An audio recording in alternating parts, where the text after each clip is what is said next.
Scholars, welcome to Chapter 4.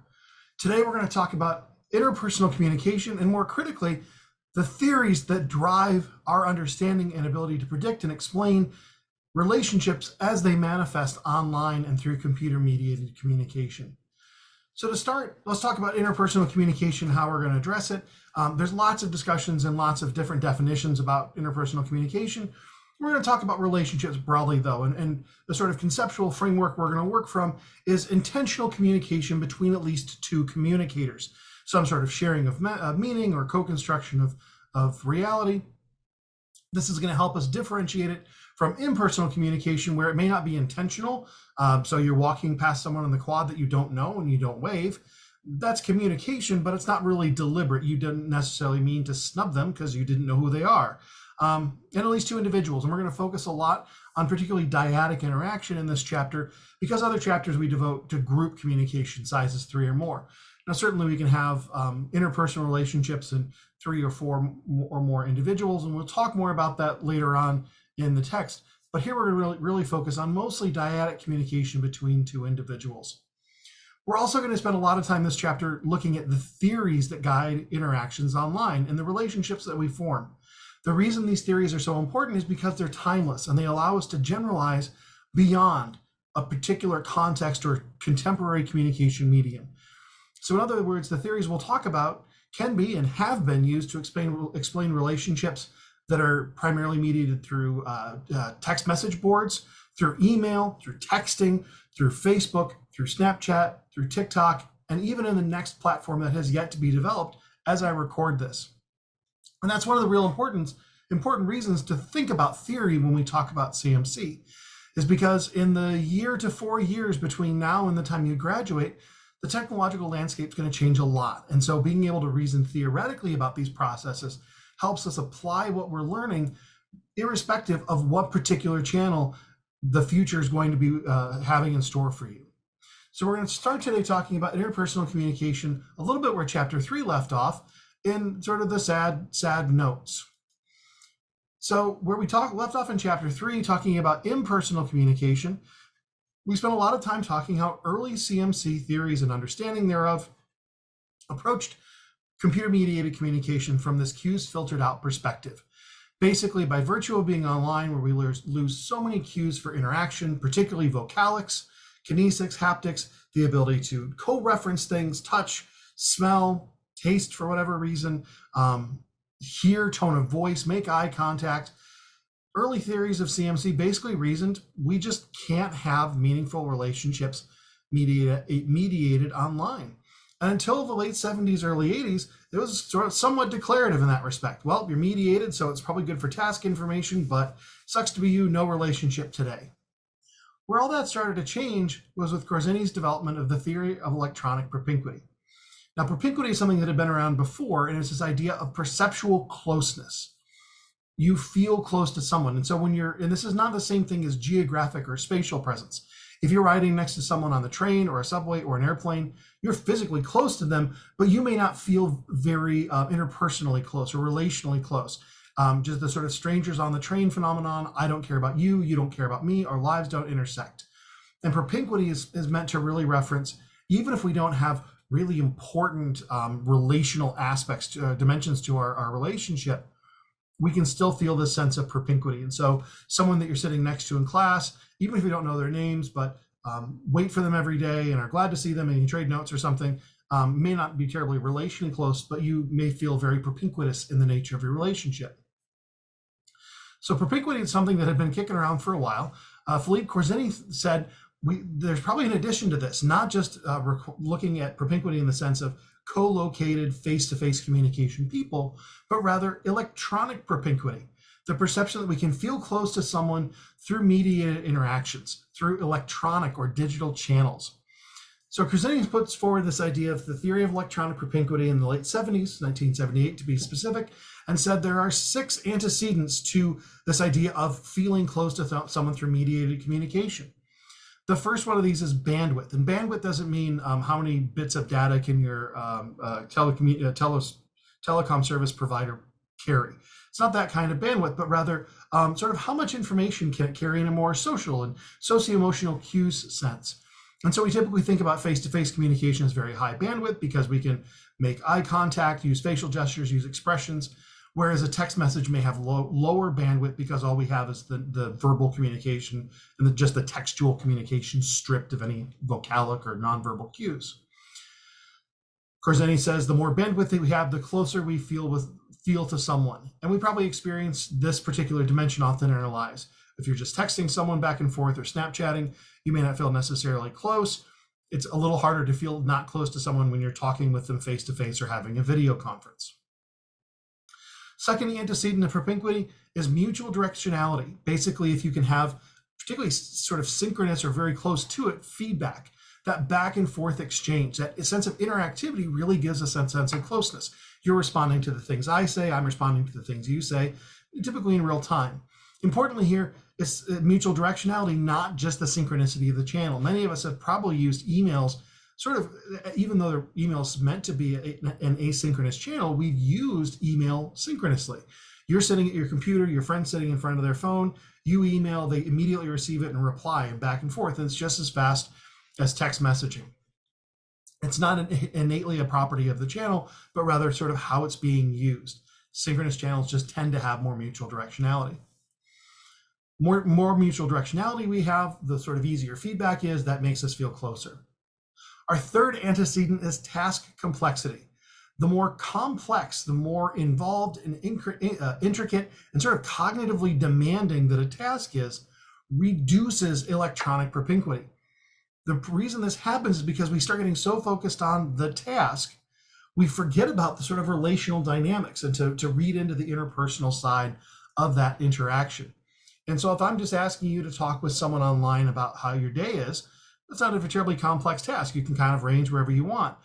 Alternately, if we're asking you to figure out the best place to go on vacation, you're going to spend more time talking about the different locations and travel options and costs and trade-off, that you don't have as much time to convey that social information. And so the more complex the task is, the less propinquitous we feel. Our fourth antecedent is communication skills. The more savvy we are, particularly with that particular channel, the more effectively we can use it. We start understanding not only what that channel can convey, what its affordances are, can we put in emojis, captions, can we use it in a faithful or ironic way if we go back to AST. And so how savvy are you? And some of this is self-efficacy, but a lot of this is really just, are you good or efficient, effective at using this channel? And the more effective you are using the channel, the more opportunities you have to engage and interact. And that's going to lead to electronic propinquity. Our fifth one is communication rules. How many rules are set either by the channel or by the interaction?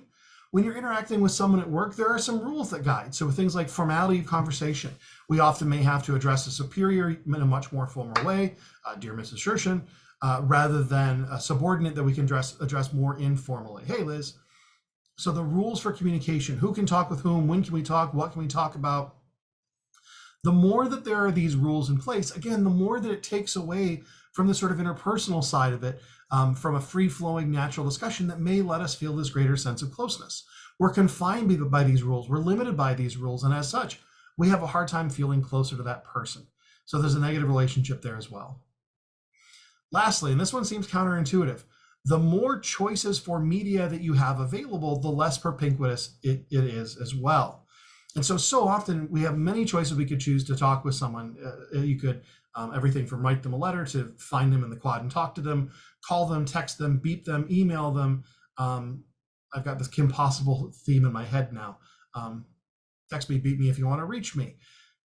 The thing about that is, though, when you have all this rich tapestry of choices, you can get kind of lazy. Well, I just want to let them know, be here at 3 o'clock, so I'm going to send them a text. Oh, I want to see how they're doing after the date, so I'm going to FaceTime them and have a real-time synchronous video chat. When you have all those available, you get to be a little bit lazy.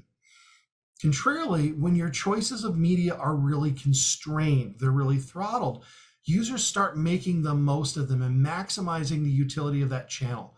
Really going again with some of those ironic adoptions that adaptive structuration theory would tell us, making the best out of whatever channel choices, limited as they may be, you have available. And so actually the fewer channel choices you have, we tend to therefore maximize the use of that channel and feel more propinquitous.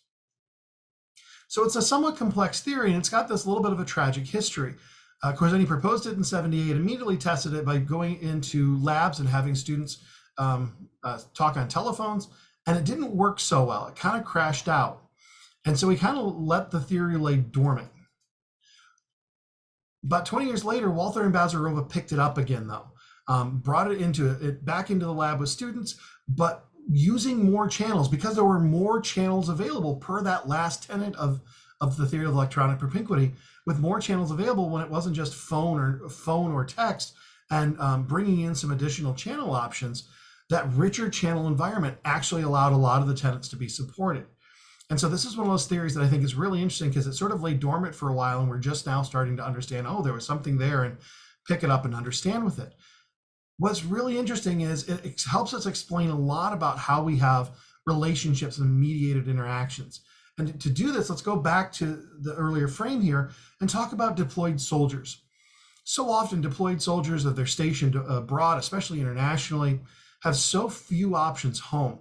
And the few options for a couple of reasons. One, wherever they're stationed, they just may not have access to high-speed internet connections and high bandwidth connections, bandwidth here in a technical sense, to video call home whenever they want. And certainly the daily routine of a deployed soldier isn't such they can just, whenever they want, pick up the phone and text home. And so if we think about deployed soldiers that are writing letters home or getting messages home, and especially if you've watched Band of Brothers, or if you've had family that have been deployed in the military. I had two uncles that served in Desert Storm in the '90s, and I remember writing them letters, and then when they got home said, oh, this meant so much. And one of the reasons is the theory of electronic propinquity. Starting with, there were very few media choices available. We couldn't call them, they couldn't call us. It wasn't at a time where Zoom and Skype were possible. And so those letters home meant something. They saved them, they collected them, they read them, they reread them. The really limited bandwidth, on the one hand, limited propinquity, but there weren't any rules what they could do for a letter. You could write, you could draw, you could send stuff from home, you could add stuff into it. We got better writing letters as we corresponded while they were there. The task itself was really simple. Just letters from home. How are things doing? And mutual directionality. It was slow, but we could ask questions and respond. There was a couple weeks lag by the time it got to and from, but it was definitely there. And so I always think about military members that are serving abroad and deployed, because I really think that they've gotten the theory of electronic propinquity, TEP, a lot faster than we did. So I think this is probably, I spent a little time here because I think this is one of the underappreciated CMC theories of interpersonal interaction. As a result of TEP and some of its support, though, we started to get the sense that maybe we can be close online. In other words, circuit cues filtered out. This is possible. It may not necessarily be easy. Again, the 6 antecedents, TEP is not a sort of easy off-the-cuff theory, but it starts to suggest that this isn't just a lost cause. And in doing so, it kind of kicks off a couple of different theories that came out pretty rapid fire in the '90s that indicated and suggested ways that we could have really meaningful relational development and formation and maintenance online. The first of these was social information processing theory. And the key to understanding social information processing theory is time. Back to the CFO paradigm, without having the ability to have all these nonverbal cues, we didn't get a sense of who each other were, and we were limited to these impersonal interactions. What social information processing theory is, and it's important to remember this is the theory, not social information processing model, which we've covered previously, but social information processing says that over time, communicators start to adapt to cues, create their own, usually within the dyad, attach their own meanings to things and establish their own sort of short forms and cues through which they can convey that socio-emotional information. And so we see at the very simple level things like emoticons or emojis, the use of alphanumeric characters to make smiley faces. And so colon and end parentheses is a smiley face, or semicolon and parentheses is a wink. One of the most common ones that's not dyadic anymore, it's sort of become normative across the internet, is when you type in all caps. We read that as yelling. If you see something written on the screen in all caps, you almost hear that at a louder volume in your head. Over time, we've created and adapted to these leaner channels and found ways to impose and impute meaning into them. You probably have this with your significant other. One of my favorite things is talking to students and listening to how we send text messages. And I always find it interesting, the use of punctuation, oftentimes, especially in romantic relationships, denotes different things. I have a lot of students that tell me if someone sends a message with punctuation, it's much more sort of serious and dire, and pardon the pun, punctuated, than without. And so if you send to your significant other, I'm looking forward to tonight, and they send back me too, you read that as me too. Versus if they send back me too, period, just using proper grammar, somehow that's now very serious, like me too. And it's almost an implicit, and we need to talk, and it's not about sports teams. This is something that dyads establish, and close friends, family members, romantic partners, the people you spend a lot of time interacting online with, we start to develop those dyadic or interpersonal, between the pair of you, meanings to them. Again, some of them, like all caps is yelling, are somewhat universal. A lot of people understand, but a lot of these tend to be dyad specific. Ultimately, though, over time, the development of these sort of collectively understood, or at least dyadically understood cues, leads to relationships that are equitable to their offline counterparts. In other words, according to social information processing theory, building relationships online takes more time than it does offline, because we have to adapt to still a cue deficient approach, but we get there eventually. And that's an important distinction. And so if we graph out, so on our x-axis here, we have time. On our y-axis, we have relational stuff. That could be relational closeness, social attraction, physical attraction, willingness to pick you up at the airport on an arrival flight, whatever that interpersonal relational stuff is. Historically, face-to-face, it's a generally linear, I mean, again, I know this is not every relationship, but it's a generally linear progression. We know more about you, in greater depth and breadth of interpersonal knowledge, until eventually it hits some point where it then levels out. And okay, that's our general homeostasis level of relational stuff. Again, liking, attraction, willingness to pick you up at the airport. For social information processing, that's not a linear line though.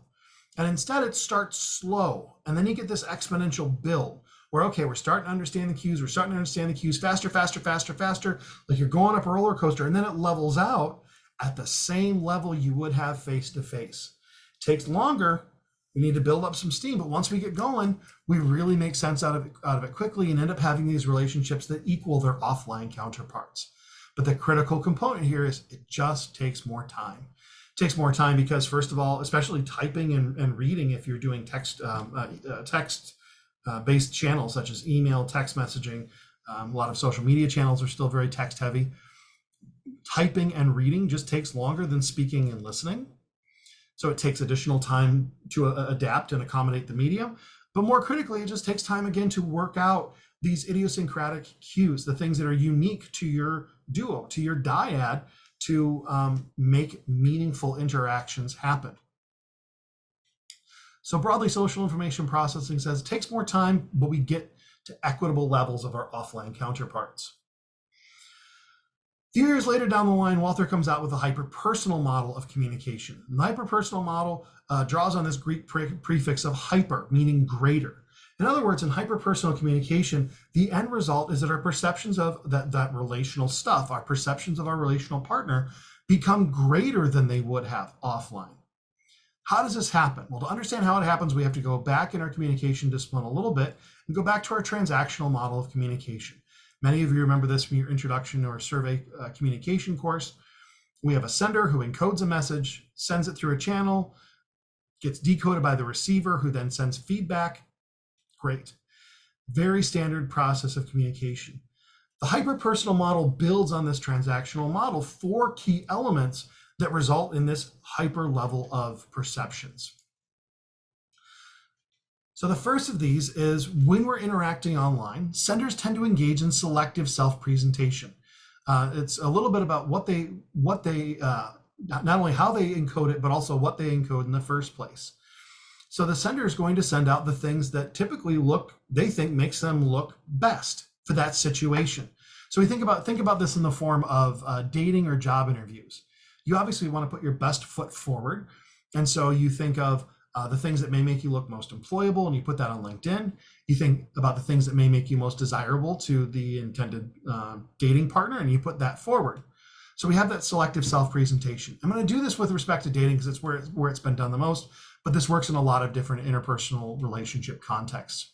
So let's say you want to go out dating, you get on a dating site, you think your dating partner is going to want to see the very active you. So, and it's not that you're lying here, you just focus on the pictures of you out hiking, doing sports, hanging out with friends, those sort of social, athletic, outdoorsy type pictures that you think best portray you in a way that the receiver, the potential suitor, is going to want to see. This works because this is all sent through a disentrained channel. When there's a little bit of time to think about and compose and edit that message, you really get to put that best self forward. You can look at it and edit it.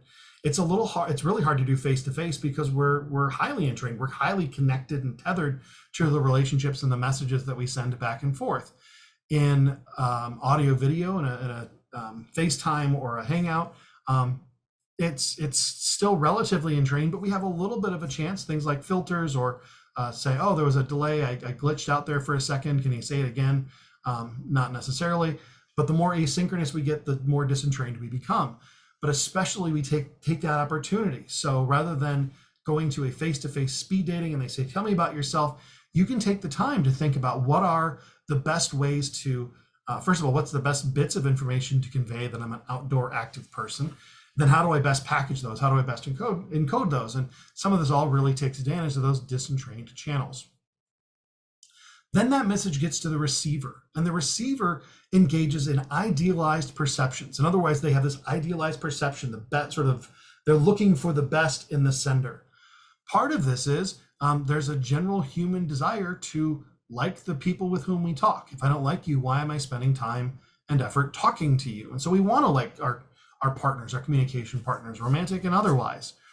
And so when these selective self-presentations come in from our senders, receivers look at them and go, oh, okay, they spend a lot of time outdoors. They must really like the environment. We think the best of them. We impose maybe things above and beyond what was actually in that message to find the best of them. The transactional model, though, has this wonderful feedback loop. And so we see this at play in the hyper-personal model as well.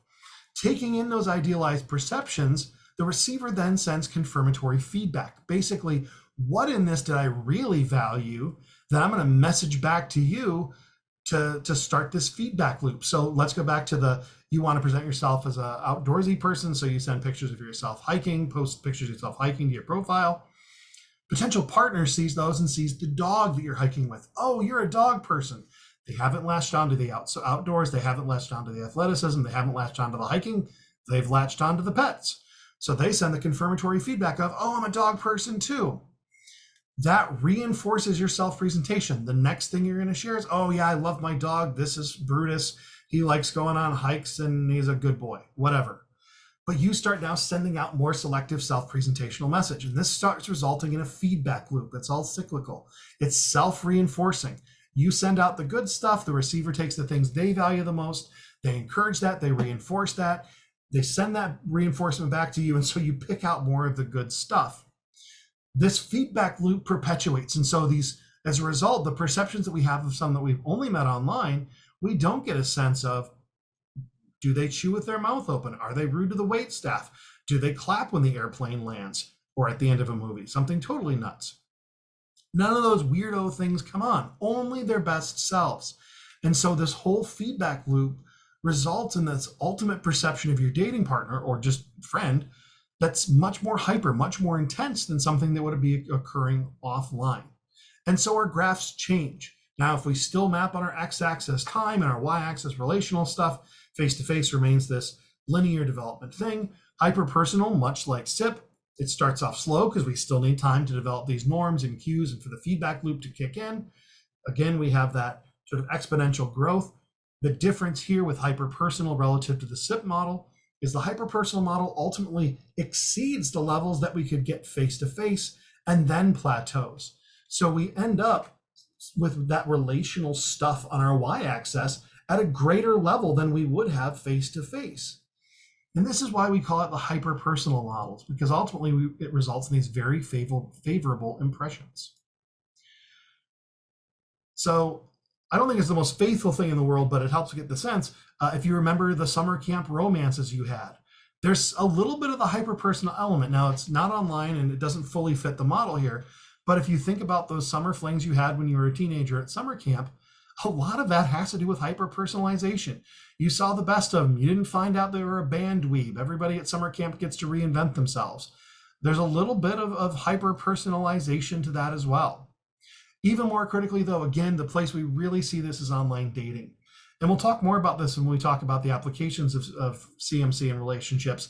But it becomes a big problem for if we've only ever had online relationships, if we're going to move offline, doing that very strategically. We'll come back to that, though. For now, it's sufficient to say when we start interacting online, especially developing romantic relationships, there can be a challenge of the level of sort of romanticness and attraction that we can have with our partners online can actually exceed what we would ever get to offline. We can't find out if they snore, chew with the mouth open, pile dirty laundry in the corner, are mean to cats. They're not putting those things in there because of the hyper-personal model. And so there is a little bit of a reason to be cautious about online dating beyond some of the challenges of security and privacy, but just things like making sure you're not over-idealizing them in a way that's going to come crashing down when you do find out that they're rude to the wait staff face-to-face. An important note here is hyper-personal communication is typically talked about with respect to positive perceptions. So again, developing friendships, especially developing romantic relationships. But at the end of the day, the hyper just means accentuated perceptions, these elevated perceptions. It doesn't directly or limited to positive perceptions. And it certainly can work with hyper negative perceptions. Aaron Spotswood and Chris Carpenter at Portland State and Western Illinois, respectively, have been playing around with some of the challenges of hyper negative perceptions. This could be frenemies. How do I just sort of hate you? Or everything that we see someone do online, we hate. And so that just reinforces our hatred of them, and they do something new, and therefore I must hate it. And it continues that loop as well. It's a little harder to do this because sometimes if we truly hate someone, we just disengage. Back to this idea of why do I keep interacting with you if I don't like you? But we have seen some circumstances, frenemies that have close network ties, and so they're sort of always together, develop these hyper negative impressions. It's absolutely possible. So they're not just positive. And that's an important caveat here, because most of the time when we talk about hyper-personal interactions, we think of it as positive implications. This is also one of the ways we can get to some negative interactions online. Some of the trolling that will go on is because individuals that find out-group members or people they don't like perpetuate that cycle. And I don't like you, and the thing you said made me mad, and so it gets more and more negative. And so we've seen some research start to point to some of the hyper negative interactions that actually can result in things like online cyberbullying.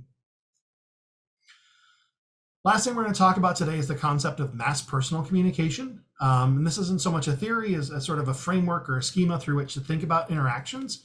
Mass personal communications are technically defined as messages that are publicly accessible and yet highly personalized to a specific receiver. They're intentionally targeted toward or pointed toward a specific individual. And so they blend mass communication, which is this public one-to-many, and yet personal communication where it's one-to-one dyadic. So it's that publicly broadcast yet personalized to one person. Now, importantly, mass personal communication is not solely in the domain of CMC. There are examples of mass personal communication offline as well. And I always love looking at the analogs. But if you see bridge graffiti, this is often mass personal. Will you marry me, Aaron? There's definitely, this is public. Anybody driving past it can see it. And yet, hopefully there's only one Aaron that sees this and interprets this as a marriage proposal from their suitor. Could be awkward if not. Jumbotron proposals, exactly the same thing. You're sitting in Climate Pledge Arena and you see Tyler Ryan Nash, will you marry me? I love you more. You'll note it's not even like, will you marry me from whom? Like it's inferred, it's implied. So everyone in the arena can see this message. And yet it's really directed to just one person. It doesn't matter if someone up in the nosebleeds, no, doesn't matter. All that matters is Tyler Ryan Nash's response. So these occur offline. Online, though, particularly with social media, mass communication becomes very, very common. So things like Discord servers tend to be very common, where we have these sort of publicly accessible domains. Anyone on the Discord server can come on and access it, and yet frequently on these sites, or on these servers, we'll see communication threads where it's two people talking to each other. It's this public conversation accessible to anybody, and yet clearly they're talking to each other or making reference to each other. By the same token, anytime you're tagging someone in an Instagram post or a Twitter post, that's going to be mass personal communication as well. Anytime you're reaching out to an organization, if you're having problems with your travel plans, hey, at Delta, my flight left early again. How do I make a connection? That's a mass personal message. You could have direct messaged Delta. You could have called them. You could have written them a letter later. Sorry. But you've chosen to say, hey, in a very public forum, anybody can see this message. What's going on with this flight? And in some ways we do that to sort of either call attention to it or shame. The flight left early again. Why do you keep doing this? I'm stranded because of you. It's not just I need help, but I'm also sort of trying to publicly call out Delta for this behavior. And again, it can be more positive as well. So something like, hey, at Starbucks had really good service today from Carrie. Just letting them know that one of their associates gave you very good service. It's really a message to Starbucks or to that particular store or franchise and that particular barista, but it's done publicly to sort of celebrate that. Importantly, as we think about what channels we use, we've got to think about both the messages we're sending and the audience that's getting there. There's a really great study by Tong and Westerman that looks at how romantic couples use Facebook to communicate. And again, study was done in Facebook, but everything they talked about and found should map onto newer channels as well. And when they were trying to look at how romantic couples use Facebook to communicate in the sort of different sort of public and private channels within Facebook. Again, media multiplexity tells us that the relationally closer we get, the more channels we use. And so, of course, romantic dating couples are going to use various channels all within Facebook. What they found was that these romantic couples are often using the mass personal messages for sort of these relationally positive things, cute lovey-dovey messages, thinking about you, have a great day at work, my significant other just sent me flowers, whatever the case is. But it tends to be, even though it's directed to the significant other, hey, thanks at Matt for sending me flowers at work, it's publicly accessible. It's basically you presenting, hey, Matt's being a really good significant other. Bravo, Matt. In contrast, the sort of relationally negative stuff, you forgot to load the dishwasher or run the dishwasher again. Couples switch to private messages, those direct messages within the platform, the things that aren't mass personal, that they're really interpersonal. It's that dyadic message only between you and me. And so the dirty laundry, even about dirty laundry, stays more private. I love this study for a couple of reasons. One of the biggest ones is that it really shows that people are even if they don't know the verbiage behind mass personal communication, interpersonal communication, and mass communication, they are at least to some degree thinking about the audience. Even though this message is tailored to my significant other, who's it really for? If I just wanted Matt to see that I was appreciative of the flowers, could put a note in his car, tell him when he comes home tonight. There's some reason to do this message more publicly with a larger audience in a way that can be accessed by others. And so mass personal is a model that we've been developing and thinking more about, particularly given the continued rise of social media. So that gets us through a lot of the theories of interpersonal communication, but let's not stop thinking about it yet. So we can think about this in a couple different ways and apply what we've learned in a couple different ways. Think about times and places that you either formed relationships online or versus just extended them, where you had this offline relationship, but you really perpetuated it and continued it online. How did the channel that relationship develop in affect its development?